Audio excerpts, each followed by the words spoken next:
Bitin pa si Kevin Kiambao sa kanyang stint sa Gilas na mosterize at nanupalpal pa sa naging friendly match ng Sonoy Sky Gunners sa Korea. Binuhos ni KQ ang galit sa mga Koreano. Yan ang ating mga pag-uusapan para sa video natin na ito.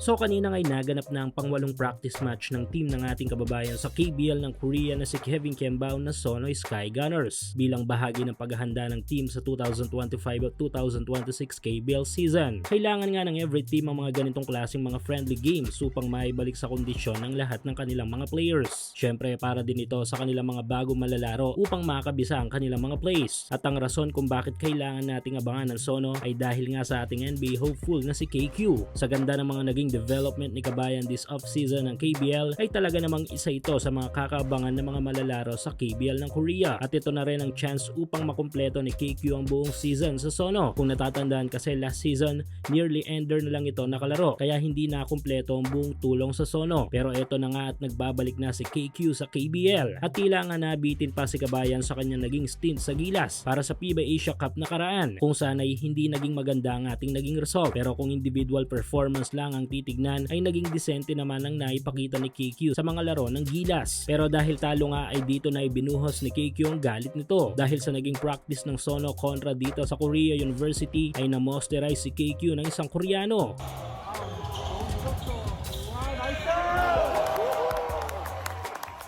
Pero hindi pa dyan nagtatapos dahil maliban sa posterized dunk na yan ay may nasupalpal din ito. Dito ay makikita ang malaking improvement sa depensa ni KQ na dating binabatikos ng mga kritiko nito. Sa naging laban na ito ay tambak nga ang inabot ng kalaban sa final score na 105-92. Magandang indikasyon ito para sa Sono sa susunod na KBL season dahil until now ay wala pa silang talo sa kanilang mga friendly games. Dahil dito ay mukhang future is bright para sa Sky Gunners next season dahil nga aside kay KQ ay mahusay din ang mga nakuha nilang mga bagong reinforcement. Ito nga yung dalawang former NBA player na si Nathan Knight at si Jalen Johnson.